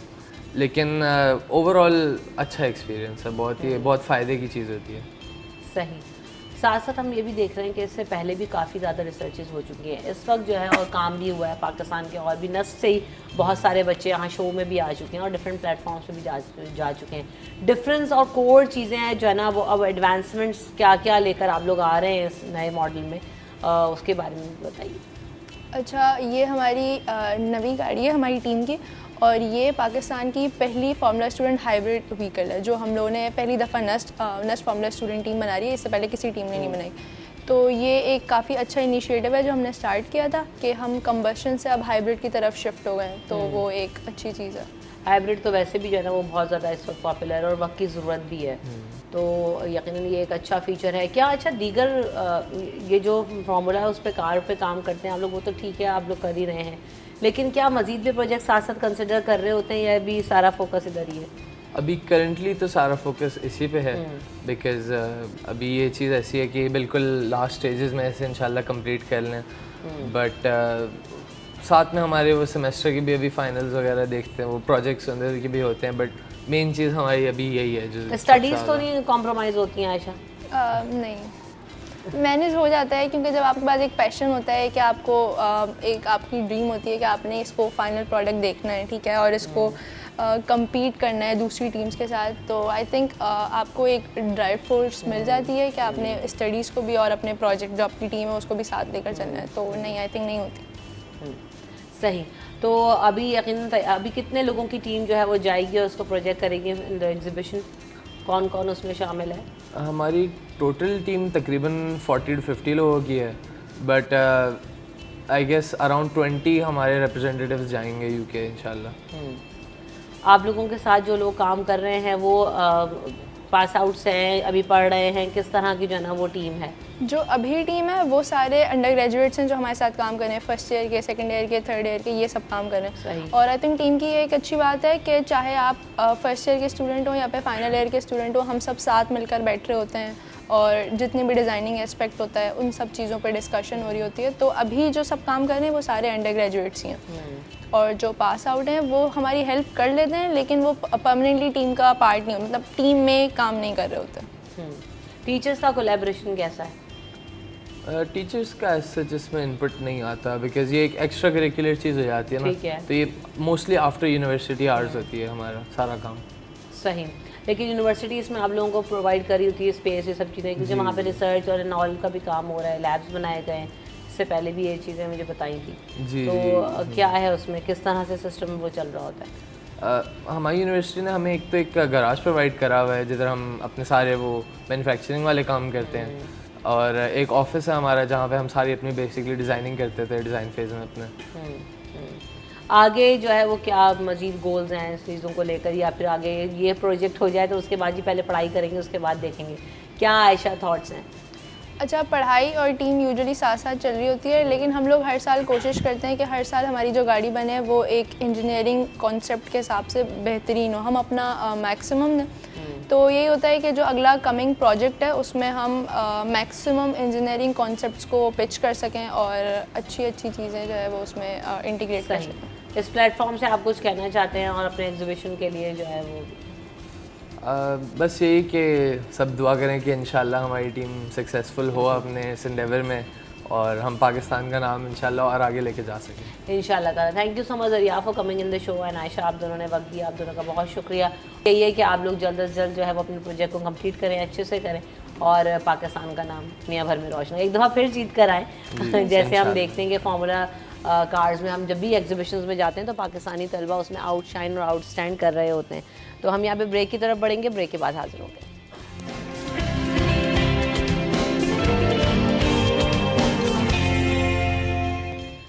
Welcome back in city at 10। तो जनाब आज के सेगमेंट में हम बात करेंगे कि हम ये देख रहे हैं कि मुख्तलिफ फील्ड्स में लोग पढ़ाई करके भी आ जाते हैं, ऑफिस बिजनेस भी ज्वाइन कर लेते हैं, कॉर्पोरेट लाइफ में भी आ जाते हैं, प्रैक्टिकल लाइफ में भी आ जाते हैं, लेकिन जब एंटर होते हैं जैसे ही तो पूरा इन्वायरमेंट जो है वो चेंज हो जाता है। अब इस इन्वायरमेंट में कैसे ख़ुद को कोप अप करना है, कैसे जो है वो चीज़ों के साथ चीज़ों को लेके चलना है, बहुत सारे चैलेंजेस होते हैं। जैसे हम बार बार बात करते हैं कि एक तो आपको टास्क डिलीवर करना, फिर दूसरी ये कि अपने सबऑर्डिनेट्स के साथ जो है वो किस तरह से आपका कोलैबोरेशन होना चाहिए, बॉसेस जो हैं उनसे कैसे जो है वो आप निमट सकते हैं, उनकी कमांड्स को कैसे पूरा कर सकते हैं, बैलेंस कैसे क्रिएट किया जा सकता है। और एक कॉर्पोरेट सेक्टर में जब आप काम कर रहे होते हैं या प्रैक्टिकल लाइफ में जब आप काम कर रहे होते हैं तो आपको बहुत सारे चैलेंजेस सामने आते हैं, जिसमें हम देख भी रहे होते हैं कि बहुत सारे लोग बहुत ज़्यादा ओवर स्ट्रेस हो जाते हैं, स्ट्रेस मैनेजमेंट नहीं कर पाते। तो बहुत सारी चीज़ें हैं जिनको हम आहिस्ता आहिस्ता करके डिस्कस करेंगे, ओपन करेंगे। अगर आप भी कुछ सवाल पूछना चाहते हैं तो ज़रूर जो है वो शामिल हो जाइएगा, लाइव कॉल के थ्रू आप भी सवाल पूछ सकते हैं। और इसी हवाले से बात करने के लिए हमारे साथ ज़ैनब भी मौजूद हैं। Welcome to the show Zainab, corporate trainer भी हैं, काफ़ी अरसे से कॉर्पोरेट सेक्टर से भी वाबस्ता हैं। वालेकुम सलाम, कैसी हैं ज़ैनब? बिल्कुल ठीक। Good to have you here. Good to be here as well too. अच्छा ज़ैनब, सबसे पहले तो जैसे मैंने कहा कि जब यूनिवर्सिटी से बच्चे आ रहे हैं या कोई भी शख्स प्रैक्टिकल लाइफ में एंटर हो रहा है तो बहुत डिफरेंट हो जाता है एकदम से एक्सपोजर, और समझ नहीं आ रहा था कि जी इन्वायरमेंट में कैसे अपने आप को एडजस्ट करना है। तो आप सबसे पहले बेसिक जो है ना वो चीज़ें क्या आपको कैरी करनी चाहिए, किस तरह से अपने आप को एडजस्ट करना चाहिए, थोड़ा सब्र तहम्मुल का भी मुजाहरा करना चाहिए, नहीं क्या है वो चीज़? एक्चुअली इसको 2 लफ्ज़ में मैं बॉयल डाउन कर सकती हूँ, उसको है कम्युनिकेशन स्ट्रेटजी। आपकी अगर कम्युनिकेशन स्ट्रेटजी और स्किल्स बहुत स्ट्रॉन्ग है ना, वो आपको बहुत आगे लेके जा सकता है। अनफॉर्चुनेटली हमारे मार्क्स, हमारी पढ़ाई पाकिस्तान जैसे मुल्क के अंदर इतना आगे नहीं लेके जाता जितनी हमारी दोस्ती, हमारी नेटवर्किंग लेके जाती है। सही कह रही तो ये सबसे पहला कदम है। अगर आपने एकदम से अपने आप को सेटल करना है, इस्टेब्लिश करना है, सक्सेसफुल होना है, तो आपको ये करना ज़रूरी है। बिल्कुल ऐसा ही है। कम्युनिकेशन स्ट्रेटजी, अब कम्युनिकेशन पे बात करते हैं जी। हम तो कम्युनिकेशन पढ़ के आ गए तो हमें पता है, या बहुत सारे लोग स्किल्ड होते हैं, तो जी अच्छी कम्युनिकेशन वो तोहफा भी है अल्लाह ताला की तरफ से, गुड कम्युनिकेशन स्किल्स। बहुत सारे लोग इसमें बहुत लैक कर रहे होते हैं, उसको ग्रूम कैसे किया जा सकता है? बहुत शाय होते हैं, और मैंने देखा है कि जो लोग आउटस्पोकन होते हैं, जो थोड़ा बोल चाल कर लेते हैं, दोस्तियाँ बना लेते हैं, वो थोड़ा आगे जल्दी निकल जाते हैं। जो थोड़ा शाय होते हैं वो स्लो, उनकी जो है ना वो प्रोग्रेस होती है। बिल्कुल बिल्कुल, आपकी ऑब्जर्वेशन बिल्कुल सही है। क्योंकि एक्चुअली अगर आपकी कम्युनिकेशन स्किल्स से ही आपके रिलेशनशिप्स बेहतर होंगे, आपके रिलेशनशिप्स बेहतर होंगे और लोग आपके साथ काम करना चाहेंगे, आपकी रेपुटेशन बेहतर होना शुरू हो जाते हैं, तो एक लंबा टर्म पे काम आता है। बट जो लोग हमारे अनफॉर्चुनेटली काफ़ी सारी यूनिवर्सिटीज़ है जो अगर MBA करने जाएँ तो आपको प्रेजेंटेशन स्किल्स और ये चीज़ें सिखाई जाती हैं। बट कई सारे और जो आपके इंडस्ट्रीज़, अगर इंजीनियरिंग के लिए जाए, चार्टर्ड अकाउंटेंसी के लिए जाए, उस पर नहीं आपके इस पर फोकस किया जाता। हालांकि उनको भी काम के अंदर आके यही स्किल्स इस्तेमाल करना ज़रूरी है। सो ये प्रैक्टिस, ये एक ही चीज़ है। आप बार बार प्रैक्टिस करें, बार बार फेल होए, बार बार उठें, बार बार कोशिश करें। ये आप सीख नहीं सकते ओवरनाइट कम्युनिकेशन स्किल। हर स्किल में थोड़ा सा टाइम लगता है सीखने इसको में। कैसे प्रैक्टिस किया जा सकता है जानम? जो लोग नहीं जानते, जो अभी इस चीज़ को फेस भी कर रहे हैं, वो कैसे अपने आप को ग्रूम करें इस हवाले से? आपके जो फ़ोन है ना, उसमें एक यूट्यूब है और यूट्यूब में इस पर भरपूर इन्फॉर्मेशन ऑलरेडी मौजूद है। और मैं ये कहूँगी कि डेफिनेटली अपने जो सबसे, आपको अगर लगता है कि कोई एक ऐसे इंसान है जिसकी तकरीर आपको पसंद है या उसके बोलने का स्टाइल पसंद है, आप उनको ऑब्ज़र्व करें, देखें कि वो क्या बॉडी लैंग्वेज इस्तेमाल करे, किस किस्म के अल्फाज इस्तेमाल करें, किस टोन में इस्तेमाल करें, और उसको हल्का हल्का कॉपी करने की कोशिश करें। लोगों को लगता है कि कौवा चले हंस की चाल अपने चाल भूल गया, ऐसी बात नहीं होती है। जब आप प्रैक्टिस कर रहे होते हैं उस वक्त आपको कोई बेस लाइन चाहिए होता है। तो ये एक तो ये बेस लाइन है। दूसरा, यूट्यूब पे भरे हुए इस तरह के communication classes, communication strategy classes, 10-10 minute की क्लास में आप बहुत सारे कुछ सीख सकते हैं इसके बारे में। चैलेंजेस बहुत ज़्यादा होते हैं, जैसे ही हम एक्सपेक्टेशन हमारी जी कुछ और होती है, ऑफिस जाएंगे और जी वो इन्वायरमेंट मिलेगा, सब आप अच्छा कर लेंगे, लेकिन आप जब जाते हैं तो बहुत सारे चैलेंजेस का आपको सामना करना पड़ता है। सबसे पहली चीज़ तो ये कि आपको एक जगह बनानी पड़ती है, वो स्पेस आपको क्रिएट करनी पड़ती है। एक तो वो किस तरह से बनाई जा सकती है कहीं पर भी, और दूसरी चीज़ ये कि फिर हमें और टीम का हिस्सा बनना, टीम के साथ जेल होना, इन तमाम चीज़ों में जो ना कौन सी चीज़ें सबसे ज़्यादा बच्चों को हेल्प कर सकती हैं? वेल, सबसे पहले जो मैंने नोटिस किया एटलीस्ट पाकिस्तान एनवायरनमेंट में, कि अगर आप यंग हैं, आपके पास बहुत ज़्यादा जज्बा है, बहुत ज़्यादा एनर्जी है ना, आप अग्रेसिवली कभी भी ना कदम उठाएं। ये गलती मैं भी कर चुकी हूँ बचपन में, क्योंकि मैं एक पब्लिक स्पीकर थी तो मैं बहुत अग्रेसिवली एकदम से आगे आई थी। एक तो यंग वुमन, लोगों को समझ में नहीं आते थे कि यंग वुमन इतनी एकदम से बोल होकर आए तो वो बुरा माना जाता था, उस पर बहुत मसले होते थे। ये जो आपने पहली चीज़ बात की, ऑफिस पॉलिटिक्स एक असल में एक सिचुएशन है जो आपने हैंडल करना होता है। ऑफिस पॉलिटिक्स में बहुत एक स्मूथली आपने चलना होता है। अब जैसे फॉर एग्जांपल आपको पता है अगर बहुत अग्रेसिवली आप एंटर होंगे वर्कफोर्स में तो शुरू में आपको शायद एक्सेप्ट ना किया जाए। बेहतर ये होता है कि आप शुरू में चुपचाप करके बैठ के आराम से पहले लोगों को ऑब्जर्व करें। ऑब्जर्वेशन में आपको समझ में आ जाएगी किन के साथ आपकी बनेगी, किन के साथ नहीं है। जितना चुप रह सकते हैं ना आप इनिशियली, चुप का ये नहीं मतलब है कि कोई भी आपको दबा दे, ओके, उसमें भी आप अपने आप के लिए खड़ा होना ज़रूरी होता है। बट चुप का ये मतलब है कि थोड़ी देर के लिए अपनी ओपिनियन अपने पास रखे, एकदम से चीज़ों में ना छलांग मारे। आप कोशिश करें कि दूसरे आपको उसमें बुलाएं, ताकि ऐसे ना लगे कि आप कोई प्रॉब्लम क्रिएट कर रहे हो ना, तो उससे पहले कदम उठाया जाए। बहुत सारे लोगों का जी क्या इसमें होता है तरीक़ाकार कि अब कोई किसी पोजीशन पे आया है या एक नया शख्स भी आया तो उसको अपने आप को दिखाना भी है कि जी मैं आया हूँ तो मैं कुछ हूँ और मेरी भी कोई अपनी परफॉर्मेंस है, मैं जो है ना कुछ आपको करके, तो एकदम से वही वाली बात की एग्रेसिवनेस नजर आता है। वो एग्रेसिवनेस गुस्से में नहीं होती, वो आपका जो है ना वो एक्टिवनेस हम उसको कह लेंगे जी, बहुत हाई अलर्ट हुए होते हैं। तो हम साबित कैसे करेंगे कि हम हैं या हम आए हैं? तो कितना अर्सा इस चीज़ को लगता है करने में? आप कह रही हैं कि हाइबरनेट मोड, खामोशी से आप करें, तो कितना टाइम जो है वो आपको देना चाहिए? तो 3 महीने कहा जाता है हनीमून पीरियड।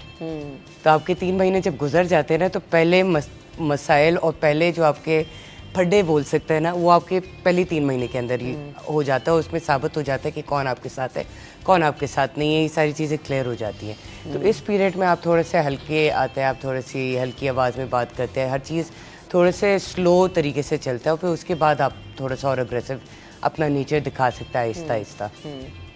अच्छा ज़ैनब, आपको क्या लगता है कि हमारे यहाँ जो ऑफिस पॉलिटिक्स से भी बहुत ज़्यादा लोग परेशान हो जाते हैं और छोड़ भी देते हैं, एक जगह से दूसरी जगह जा रहे हैं, दूसरी जगह में इन्वायरमेंट समझ में नहीं आया, फिर नौकरी तलाश कर रहे हैं, तो और स्ट्रेस भी होता है कि ज़ाहिर है मौज तो सभी ने करना है, और इस वक्त जो हालात हैं वो तो कोई भी जो है ना वो उस तरह से नहीं घर बैठ ही नहीं सकता है, तो उसको कैसे बैलेंस करना है, और एक इन्वायरमेंट अगर आपको समझ नहीं आ रहा तो क्या किया जा सकता है, इस पर भी हम बात करेंगे। कॉलर हैं, उनको भी शामिल करते हैं। अस्सलाम वालेकुम। वालेकुम सलाम, कैसी हैं आप? अल्हम्दुलिल्लाह। याया, आप बताइए आप कैसे हैं? अल्लाह का शुक्र है, आपकी गेस्ट को बहुत सलाम, और मौजूद बड़ा इम्पोर्टेंट है।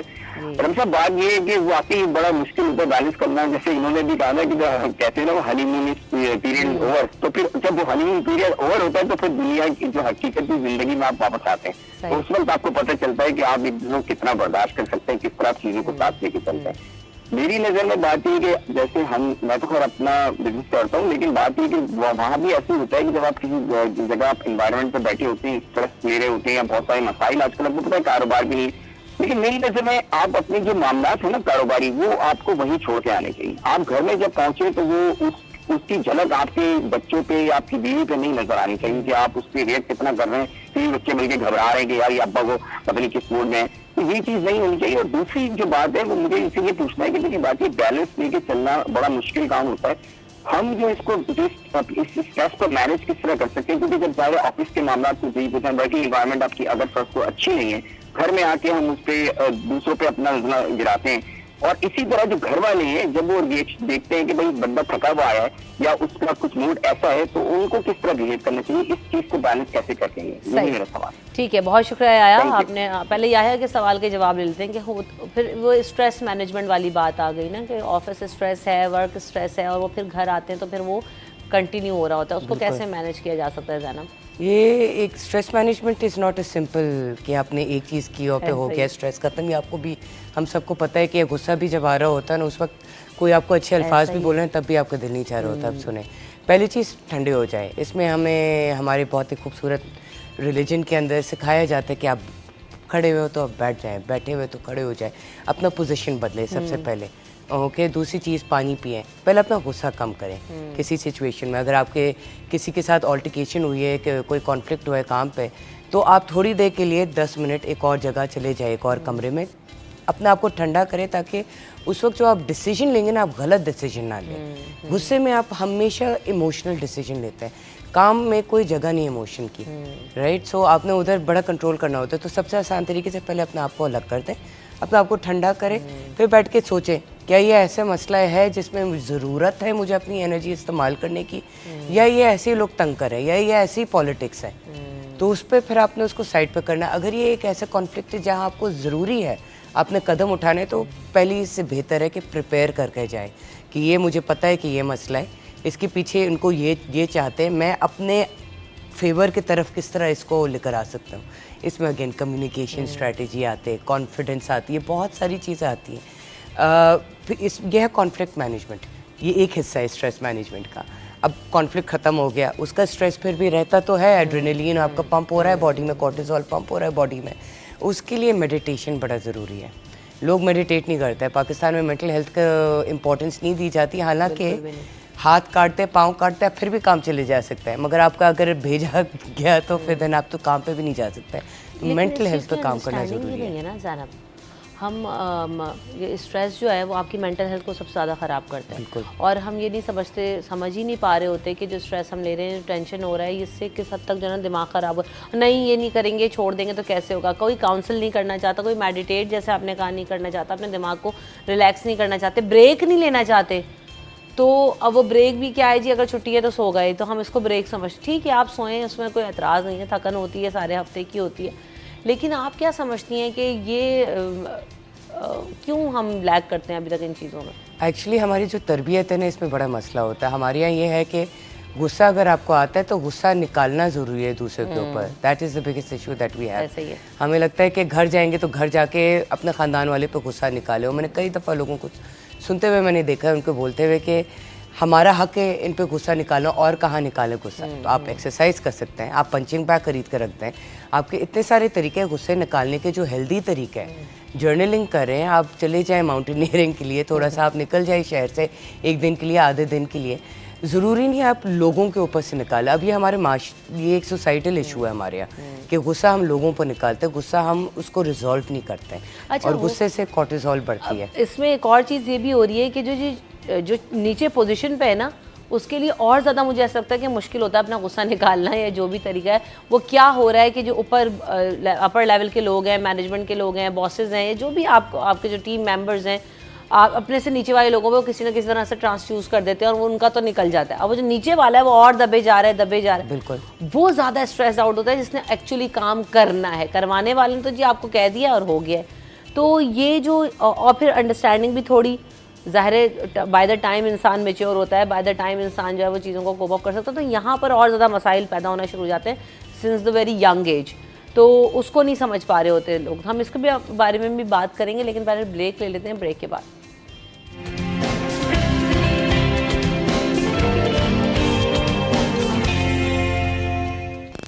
Welcome back in city at. तो जाने से पहले जिस तरह हम बात करते थे ना, बातें बहुत सारी हैं, लेकिन वही वाली बात है कि जो समझना चाहे, अंडरस्टैंड करना चाहे। हम ये बात कर रहे थे कि जी ये जो गुस्सा है, स्ट्रेस है, या भी जो बात करते वो तो ये है कि जी हम आके समझते हैं बच्चों के साथ, फैमिली के। और एक और बात ये कि उनके साथ टाइम भी स्पेंड नहीं करते, वरना आपका जो आधा मसला है जब अपने घर में बच्चों को दीगर इशूज़ है और उनके साथ आप टाइम स्पेंड करते हो तो आधे मसाइल वहीं हल हो जाते हैं, आप भूल जाते हैं, स्ट्रेस आपका रिलीज़ हो जाता है। लेकिन हमारी ओवरऑल प्रैक्टिसेस क्या होती हैं? फ़ोन इस्तेमाल कर लिया या सो गए तो उसी स्ट्रेस को कैरी कर रहे होते हैं, फिर उसी स्ट्रेस के साथ सुबह जा रहे होते हैं। तो आप समझते हैं कि फ्रेश स्टार्ट लेना, रोज़ाना अपने आप को मोटिवेट रखना कितना मुश्किल होता है और कैसे कर सकते हैं जाना? पहली तो चीज़ अपनी एनर्जी कंजर्व करें। जब एनर्जी ख़त्म हो जाती है ना तो फिर आप बड़ा मुश्किल होता है अपने आप को मोटिवेट करना। ऐसे सिचुएशन में पूरी नींद करना बहुत ज़रूरी है। अगर कई लोग जिनका मैंने देखा है उनके यंग बच्चे हैं तो उनके लिए बड़ा मुश्किल होता है पूरी नींद होना है ऑल टुगेदर, स्पेशली अगर उन्होंने सुबह ही सुबह जाना है। तो ट्राई कि थोड़ी सी मूवमेंट, थोड़ी सी वर्जिश, अपनी एक्सरसाइज लेकर आएँ अपने स्केड्यूल के अंदर, क्योंकि उससे आपको एक्स्ट्रा एनर्जी मिलेगी। हमें लगता है वर्जिश से थोड़ा सा एनर्जी डिप्लीट होकर उल्टा होता है एक्चुअली, आपको बॉडी को वो सर्वाइवल मोड पे लेके जा सकता है। तो पहले कदम तो ये है। दूसरा कदम, खाना अपना सही करेंगे ना तो खाने से बहुत सारी आपकी मेंटल हेल्थ के इश्यूज भी सही होते हैं, आपकी स्ट्रेस भी कम किया जा सकता है। आपके अच्छे खाने, अगर जंक खाते हैं ना तो आपके ज़्यादा वैसी स्ट्रेस आपको अंदाज़ा नहीं है, फिजियोलॉजिकली बढ़ना शुरू हो जाता है। तो इस तरह की छोटी छोटी चीज़ें करें, वो बिल्डिंग ब्लॉक्स बनती चली अच्छा, जाती है। ये जो आपने छोटी छोटी चीज़ों का जिक्र किया ना, ये हमने बताया कि घर पे भी कर सकते हैं और हमने करना है ऑफिस आवर्स के बाद।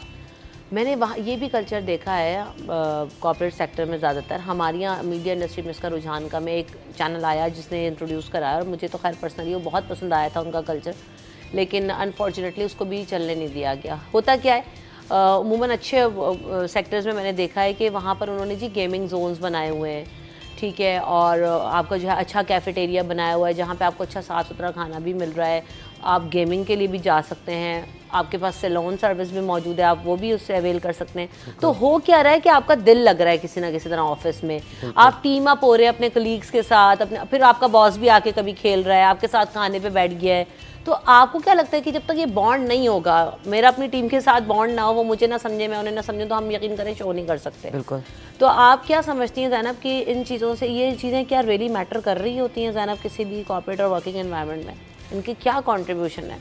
एक्चुअली जो सबसे अच्छी कंपनी जिनके साथ मैंने काम किया है वो ये इस पर बहुत फोकस करते हैं कि एम्प्लॉई वेलबीइंग पे बहुत ज़्यादा काम होता है। कि जैसे आपने गेमिंग सेक्टर का बताया, अभी एक और कंपनी है मल्टीनेशनल जिनके साथ मैंने अभी रिसेंटली कुछ 8 सेशंस किए थे और मैं अमेज़ थी कि उनकी बहावलपुर में भी, रहीम यार खान में भी, मुल्तान जैसे जगहों के अंदर जहाँ हम एक्सपेक्ट नहीं करते हैं कराची है, इसके बहुत आला एक वो उनके पास एम्प्लॉय वर्कफोर्स हो वो था। क्योंकि उन्होंने खुद ट्रेन किया, खुद उनको लेकर चले, खुद उनको सपोर्ट किया है। तो वो लोग 19-20 साल काम करे हिलेंगे नहीं उधर से, क्योंकि वो मैं loyalty एग्जैक्टली build ये हो कहना गई है। चाहती कि जहाँ पर आप सेफ एनवायरनमेंट क्रिएट कर देते हैं ना, वहाँ पे आपको बार बार रिक्रूट करना नहीं पड़ता, आप अपने लोगों को ग्रो कराते हैं, तो आपकी कंपनी का कितना बेनिफिट होता है। हमें वो चीज़ें नज़र नहीं आ रही होती, लेकिन ओवरऑल कितना उसका इम्पैक्ट आता है। अच्छा, इस पर भी बात होगी, लेकिन साथ कॉलर भी हैं। अस्सलाम वालेकुम।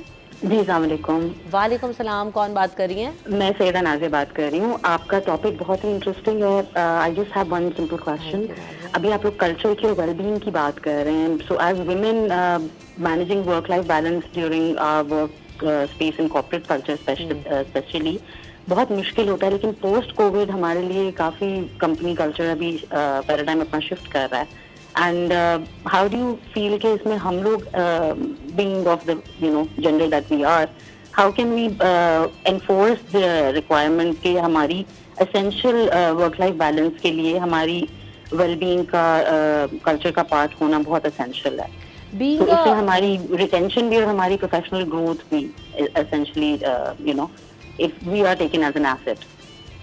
अच्छा, दूसरी चीज़ है नाजिया, ये भी आपने सुना, आप सुन पाई हैं? दूसरी बात ये भी पूछिएगा, बताइएगा नाजिया, आपके सवाल में क्या पर्टिकुलरली आप ख़वातीन के उस पर फोकस करना चाह रही हैं? देखिए, क्योंकि we are juggling with other things apart from our jobs, तो हमारी वर्क लाइफ बैलेंस एसेंशियली हमारी वेलबींग थोड़ी सी डिफरेंट होती है, हमारा ऑफसेट थोड़ा सा डिफरेंट होता है। और जो हम सेफ स्पेसेस की बात कर रहे हैं, वहाँ पे हम हमारी हाइजीन, हमारी रिक्वायरमेंट, हमारा बच्चों के लिए day care, we have a different requirement from the corporate culture. So इसमें हम कैसे सर्वाइव कर सकते हैं, हमारी सस्टेनेबिलिटी का क्या रोल हो सकता है? Nazia, thank you so much for calling. अभी हम ब्रेक में ये बात भी कर रहे थे ज़ैनब, हमने कहा था कि हम इस पर यकीनन सेपरेट शो भी करेंगे।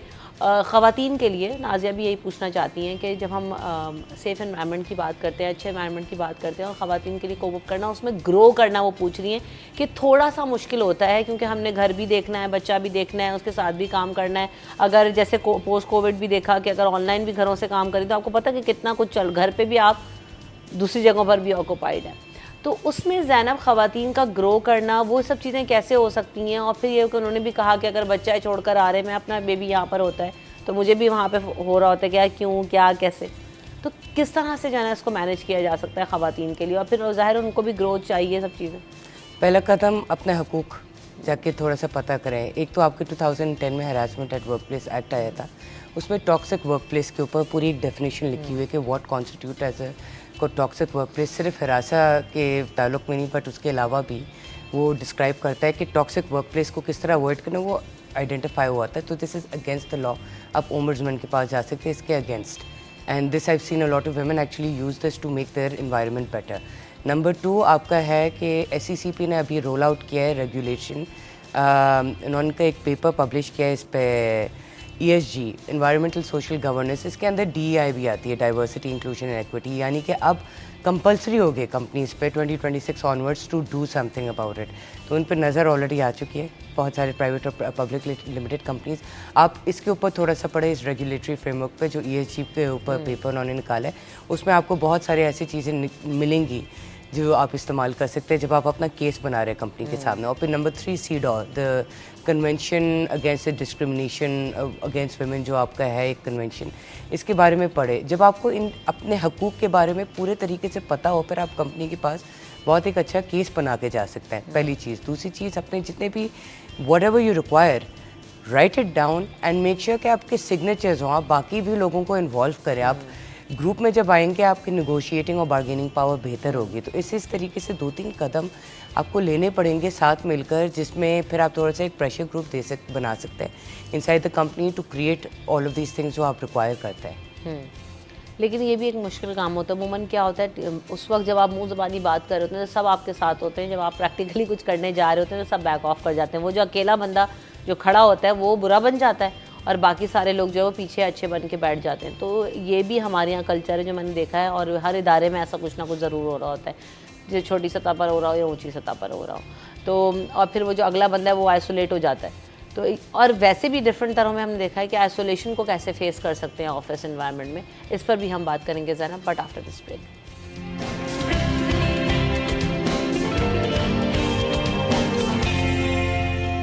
Welcome back in city 10। बात हो रही थी आइसोलेशन से कैसे बचा जा सकता है ज़ैनब। तो ये आइसोलेशन जो है ना वो बहुत बुरी होती है। आपका काम करने को दिल नहीं कर रहा होता, आपको समझ नहीं आ रहा, तो ऑफिस जाने को दिल नहीं कर रहा होता क्योंकि अच्छे लोग, अच्छा एनवायरनमेंट नहीं आपको मिल रहा होता। सो आई थिंक इसका एक फ़ायदा ये है कि आप फोकस करके अपने काम पे सही तवज्जो से देखते हैं।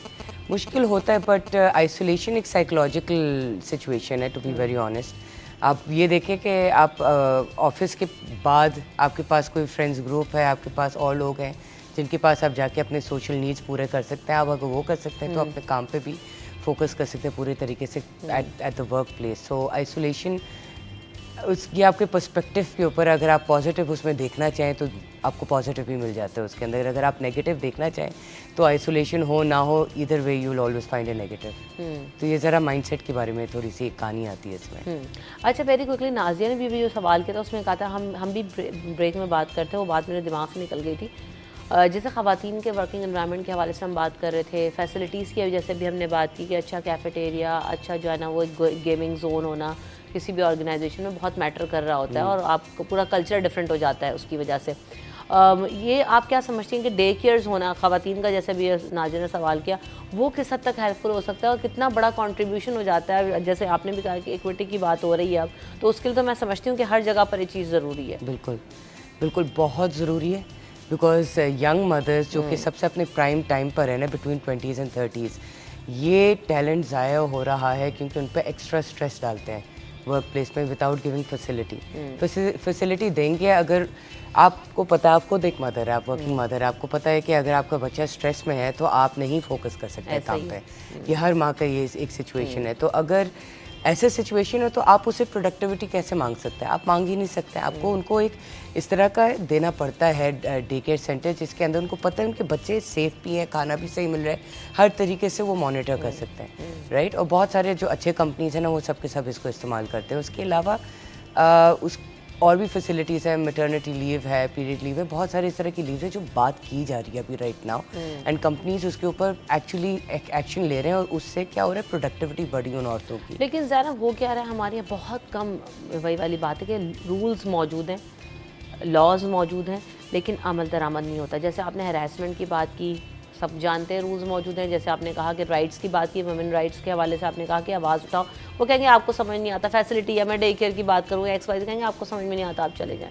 तो हमारे यहाँ जो है ना इन चीज़ों को डिस्करेज किया जाता है। हम ये चीज़ समझते नहीं हैं, अंडरस्टैंड नहीं करते कि यार ऑलरेडी इसकी प्रोडक्टिविटी में इजाफा होगा या ये जो है ना और बेहतर कर सकता है। तो हम इन चीज़ों को, मैटरनिटी लीव्स की आपने बात की, बाय द लॉ मौजूद है कि आप जो है ना 3 मंथ्स लीव दें, लेकिन कितने इदारे जो है ना वो आपको 1.5 महीने बाद तुले बैठे देंगे, लड़की को बुलाओ वापस। तो हमारे यहाँ अमल दरामद नहीं होता। ये एक तो इसलिए क्योंकि लोगों को अपना और आप सवाल उठाएंगे, कहेंगे आप चले जाएं। एक्चुअली ये आप नहीं कर सकते because harassment at work place act में अगर आपने सवाल उठाया और उस पर आपको निकाले तो उस पर उनका क्लॉज है रिटेलिएशन का। आप सीधा ओम्बड्समैन के पास जाके उन पर केस कर सकते हैं। ये तो राइट आपके पास है। अब लोग करते नहीं हैं, ये अलग कहानी है। मुझे तो पता है, मैं तो सिखाती हूँ, मुझे पता है जो जिन जिन लेडीज़ ने उठा के अपने हकूक़ के लिए खड़े और सही तरीके से खड़े हो उनको मिला है अपने सारे राइट्स। पहली चीज़ तो पहला कदम आपको उठाना ज़रूरी है, उसके लिए आपको पता होना चाहिए आपके हकूक़ क्या है। ओके, रिटेलिएट नहीं कर सकता है कंपनी में और अब्यूज़ ऑफ अथॉरिटी नहीं दिखा सकता। ये 2 चीज़ें कवर हुई हैं आपके एक्ट में। दूसरी चीज़, यू हैव टू अंडरस्टैंड कि पाकिस्तान अभी एक ट्रांसफॉर्मेशन स्टेज में Exactly. और एज ए DEI एक्सपर्ट मैंने ये देखा है कि स्मॉल और मीडियम स्केल इंडस्ट्रीज़ में भी पॉजिटिव काम हुआ जा रहा है वुमेन के लिए। बहुत पॉजिटिव काम किया। मैं बहुत सारी जगह में जाती हूँ, मैं सरप्राइज़ होती हूँ कि इतना एडवांस होता है एक्चुअली ये सारे वर्क प्लेस पे। तो वो देखना बड़ा ज़रूरी है। ये इंकरेज करना कि और ज़्यादा लेडीज़ आएँ एक वर्क प्लेस के अंदर, उससे आपका काम बहुत आसान हो जाएगा। वो करना बहुत ज़रूरी है। सो ये जो हमारे पुराने नोशंस हैं ना कि नहीं हमारी बात सुनी नहीं जाएगी, हमारे पास कोई खड़ा नहीं है हमारे साथ, ये थोड़े से साइकोलॉजिकल प्रॉब्लम है जिसकी वजह से हम आगे नहीं बढ़ पा रहे। उसको निकालना पड़ता है अपने दिमाग से पहले, फिर आप आगे बढ़ेंगे। सही। Thank you so much Zainab for coming in the show. और इतनी ज़बरदस्त आपने टिप्स दी हैं। बात वही है कि हम सबको कहीं ना कहीं मोल्ड भी होना पड़ता है और हमें जो है ना थोड़ा सब्र तहम्मुल का भी मुजाहरा करना पड़ता है। हर चीज़ टाइम मांग रही होती है, टाइम चाह रही होती है। जब आप वो वक्त देते हैं और एक अच्छा रिलेशनशिप। और सबसे पहले ज़ैनब ने जहाँ से स्टार्ट किया था कि कम्युनिकेशन इज़ द की, तो बिल्कुल सही बात है कि जब आप अच्छी कम्युनिकेशन करना चाहते हैं, जब आप अपने आप को अच्छी तरीके से प्रेजेंट और प्रोजेक्ट करना चाहते हैं, तो बहुत सारी चीज़ों से आप वैसे ही निमट जाते हैं। तो थोड़ी सी हमने भी आपसे टिप्स शेयर की, उनको अप्लाई करने की कोशिश कीजिए और ज़िंदगी में आगे बढ़िए। इसी बात के साथ रमशा, कमल और टीम को दीजिए इजाज़त। अपना ख्याल रखिएगा। अल्लाह ने के बाद।